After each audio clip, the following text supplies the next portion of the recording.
Et tout de suite, c'est l'invité de la matinale.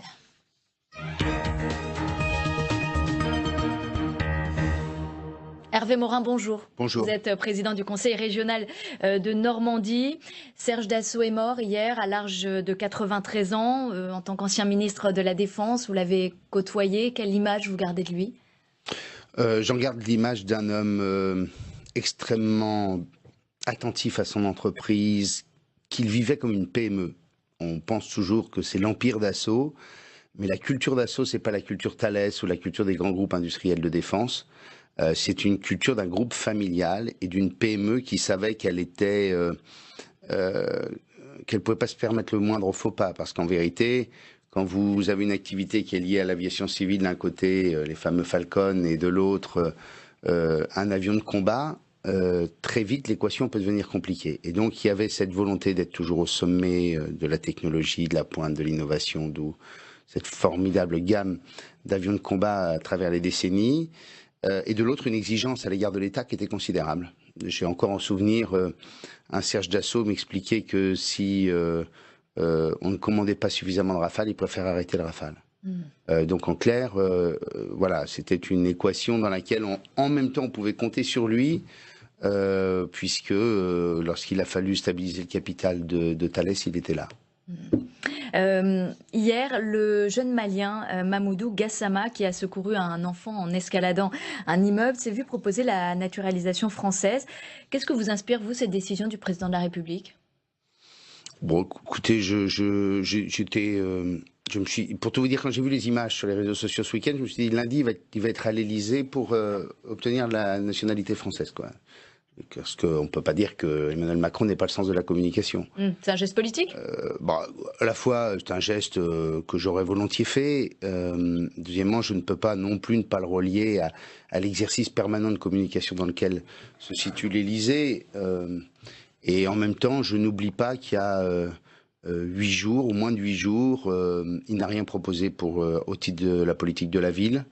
Je n'oublie pas les mots quasiment insultants à l'égard de Jean-Louis Borloo sur les mâles blancs, comme si, grosso modo, tous les maires qui étaient des mâles blancs, aujourd'hui, devaient se poser la question, par exemple. On va écouter Benjamin Griveaux, il est porte-parole du gouvernement.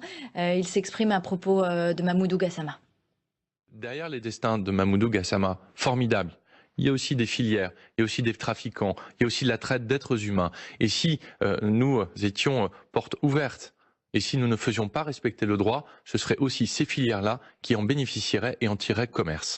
Est-ce que vous y voyez une contradiction avec un projet de loi qui a été qualifié d'assez dur, et même par certains de la majorité, sur l'asile et l'immigration? Voilà, je pense qu'il y a là le geste d'un homme qui a qui n'a pas eu peur de prendre des risques, qui a sauvé un enfant, que la République le reconnaisse. Vous savez, je pense que voilà, on s'honore à faire ce genre de choses.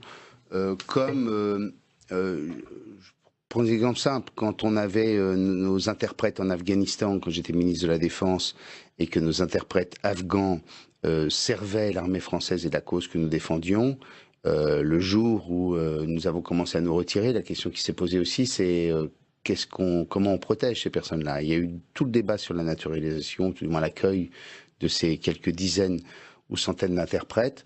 À chaque fois, la République s'honore quand elle fait les gestes qui conviennent. Vous faisiez un rapport avec le rapport Borloo il y a quelques instants. Vous y voyez quoi, une forme de communautarisme de la part du président, de racialisation de la politique? Écoutez, quand on explique que Jean-Louis Borloo, voilà, que ce rapport a été fait par des gens qui ne vivent pas dans le quartier, enfin, je veux dire, c'est lui qui l'a commandé à Jean-Louis Borloo. Dans ce cas-là, il fallait pas lui commander du tout. Jean-Louis Borloo n'a jamais expliqué qu'il vivait dans un quartier de la politique de la ville. Il a été maire de Valenciennes, oui, d'accord, maire d'État à la politique. Okay, bon, mais, il connaît le dossier. Il connaît le dossier, il a quand même été à l'origine de à peu près ce qui s'est fait de mieux dans les 20 dernières années. De l'ANRU. Donc, je vois pas pourquoi il lui file ce rapport si au bout du compte, c'est pour lui expliquer qu'il n'est pas fondamentalement légitime pour le faire. Et deuxièmement, cette histoire de mâle blanc, pour reprendre cette expression, c'est un peu curieux, quoi. Parce que, globalement, toutes les communautés vont pouvoir le renvoyer à tous les maires de banlieue qui ont la caractéristique d'être des mâles blancs. Donc on voit très bien qu'on peut créer en quelque sorte une espèce de délégitimation d'un certain nombre de personnes qui exerceraient des autorités qui sont totalement légitimes parce qu'il est issu du suffrage universel. On va parler du projet de loi sur l'avenir professionnel, la formation professionnelle et l'apprentissage. Il est débattu à partir d'aujourd'hui à l'Assemblée en commission. La ministre du Travail prévoit de donner plus de pouvoir aux organisations patronales. Non, il ne donne pas de pouvoir aux organisations patronales. Dans le financement de l'apprentissage, non ? Non. Tout ça, c'est... Les régions n'ont pas perdu la bataille ? Nous n'avons plus la compétence sur l'apprentissage. Très bien, c'est un choix du gouvernement, ce sera un échec, je vous le dis tout de suite. Cette réforme de l'apprentissage sera un échec pur et simple parce qu'on a créé un système totalement centralisé, d'une complexité absolument ahurissante et qui ne correspond pas à une problématique simple, c'est l'adaptation permanente de chaque formation en apprentissage au bassin d'emploi dans lequel on se situe. En clair, parce que c'est très compliqué pour nos compatriotes, en clair, avant, il y avait un dialogue entre les régions et les centres de formation pour bâtir, ouvrir des places, construire des voies d'apprentissage. Désormais, c'est la loi de l'offre et de la demande, c'est pas les branches professionnelles qui gèrent. Désormais, vous, demain matin, dès lors que vous avez un organisme agréé, vous pouvez ouvrir un centre de formation pour faire de l'apprentissage. Vous aurez un prix national. Vous voudrez ouvrir des formations, je ne sais pas, dans la restauration, on vous dira, voilà, dans la restauration ou dans l'hôtellerie, c'est tant. Et donc, si vous avez 20 élèves et c'est 5 000 euros, 20 fois 5 000, ça fait votre budget. Sauf qu'en vérité, on est sur un système qui est le contraire de cette uniformisation et de cette nationalisation pure et simple. Pourquoi ? Parce que quand vous êtes dans l'hôtellerie, entre le centre de formation qui, pour l'essentiel, s'adresse à de l'hôtellerie type très standardisée, type le groupe Accor. Quand de l'autre, vous avez de l'hôtellerie de yacht, comme dans le sud de la France. Et dans un troisième élément, vous vous adressez plutôt à l'hôtellerie haut de gamme, comme chez moi, du groupe Barrière en Normandie. Vous voyez bien qu'en vérité, sous le même vocable, il y a des formations très différentes. Or, on va avoir un système totalement standardisé qui ne va pas correspondre à l'intelligence que chaque centre de formation met en fonction à la fois des publics qu'il reçoit, et en fonction des entreprises auxquelles ces centres s'adressent. Par ailleurs, dès lors que c'est la loi de l'offre et de la demande, ça veut dire qu'on ne va ouvrir des formations que là où il y aura suffisamment de monde pour les ouvrir. Avec des conséquences pour les territoires, justement ? Ce qui veut dire l'aggravation de la fracture ? Ce qui veut dire la fermeture de formations dans des territoires. Comme moi, président de la région, j'ouvre une formation dans la Manche de niveau 3, c'est-à-dire niveau BTS. Parce que l'économie le demande. Je sais que je ne vais pas avoir des effectifs considérables, mais j'ai l'exigence, j'ai le devoir de le faire. Donc j'ai une formation où je vais avoir 5, 6 élèves, mais où je sais qu'elle est nécessaire pour ce bassin d'emploi. Vous n'aurez plus aucun centre qui ouvrira une formation en sachant... Pour si peu d'élèves. Pour si peu d'élèves, en sachant que la mobilité de nos compatriotes étant ce qu'elle est, il ne faut pas espérer que les gens iront faire leur formation à 50 ou à 100 km. Le texte peut évoluer ? Et alors, quand on parle de quartier politique de la ville, vous imaginez quelqu'un qui va aller ouvrir un centre de formation en banlieue et dans des quartiers difficiles ? Plus personne ne va aller ouvrir des centres de formation dans des quartiers où c'est plus compliqué qu'ailleurs. Donc une fracture territoriale qui peut s'aggraver avec ce... Une fracture territoriale qui va s'aggraver progressivement, ça sera très sournois. Et on constatera les dégâts au bout d'un certain nombre d'années. Alors, je n'évoque même pas le fait qu'il y ait des sujets qui ont été complètement oubliés et qu'on découvre là aujourd'hui dans le cadre des discussions.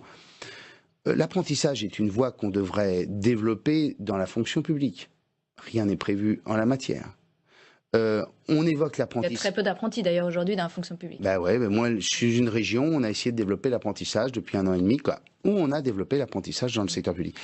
Deuxième élément, outre-mer. Il n'y a aucune organisation patronale capable d'organiser l'apprentissage outre-mer. Là aussi, ça a été complètement oublié. Le texte peut évoluer lors du passage à l'Assemblée ? Compte tenu de la capacité de faire évoluer les textes des parlementaires, de la majorité, je me fais peu d'illusions. Mais ce que je sais, c'est que nous courons de grands risques dans un modèle qui est d'autant plus compliqué qu'il est dual. Il y a les CFA d'un côté, gérés souvent par des branches, ou des chambres de commerce, mais de l'autre, ou chambres de métier, mais de l'autre, il y a aussi les lycées professionnels. Et donc on a, au moment de la réforme des lycées professionnels, la conduite d'un système, d'un côté lycée professionnel qui reste complètement public, où le ministre de l'Éducation nationale dit, voilà, il faut développer l'apprentissage dans les lycées, et de l'autre un système qui devient complètement libéralisé, où il n'y a plus de pilote dans l'avion. Vous parliez tout à l'heure de mobilité. On va écouter Gérard Cornu. Il est sénateur et rapporteur du projet de loi sur la SNCF. On l'écoute. Nous souhaitons que les dessertes en TGV irriguent le territoire et les nombreuses villes qui l'irriguent, c'est-à-dire 230 villes, nous serons extrêmement vigilants à ce que l'ouverture à la concurrence ne dégrade pas l'aménagement du territoire. Ça, nous nous en portons garant. J'ai écouté les syndicats, j'ai écouté bien sûr le gouvernement, j'ai écouté les régions, et je pense que les régions sont satisfaites de ce qui sort de la Commission. Les régions sont-elles satisfaites de ce qui sort de la Commission ? Écoutez, le texte qui est en cours de fabrication, dans un très bon dialogue avec la ministre des Transports, grosso modo convient ce que nous attendions. Ce que nous voulons, c'est l'ouverture à la concurrence pour réduire le prix du kilomètre ferroviaire qui est 30 à 50% plus cher que dans le reste de l'Europe. Ce que nous voulons aussi, c'est que ce système, cette ouverture à la concurrence soit la plus rapide possible pour celles qui le souhaitent. Ce sera normalement le cas à partir de 2019. Nous voulons aussi, ça fait partie des choses qui normalement doivent être adoptées au Sénat, l'ouverture à la concurrence sur les travaux, parce que nous avons des coûts de travaux considérables réalisés par SNCF Réseau, et nous pensons qu'il faut déléguer sur des travaux sur lesquels nous payons l'essentiel, les déléguer aux régions pour que nous ayons des coûts plus faibles. Et sur les petites dessertes, vous vous inquiétez-vous? Est-ce que la région Normandie pourra financer toutes ces petites lignes? Non, ça fait pas. Non, c'est pas le sujet des petites lignes. D'abord, le mot est idiot parce que pour vous donner un exemple simple, même si vous n'êtes pas normande, le Caen-Cherbourg est considéré dans le rapport Spinetta comme une petite ligne. Est-ce que c'est une petite ligne? Bien sûr que non. Donc, cette idée de petite ligne n'a pas de sens. Deuxièmement, dire ces petites lignes, il faut les supprimer parce qu'elles ne sont pas rentables. Il faut savoir qu'il n'y a pas une ligne de rentable sauf quelques lignes TGV, quoi, grosso modo. Toutes les lignes sont très fortement subventionnées, même celles où il y a beaucoup de passagers. Vous aurez moyen de les financer demain?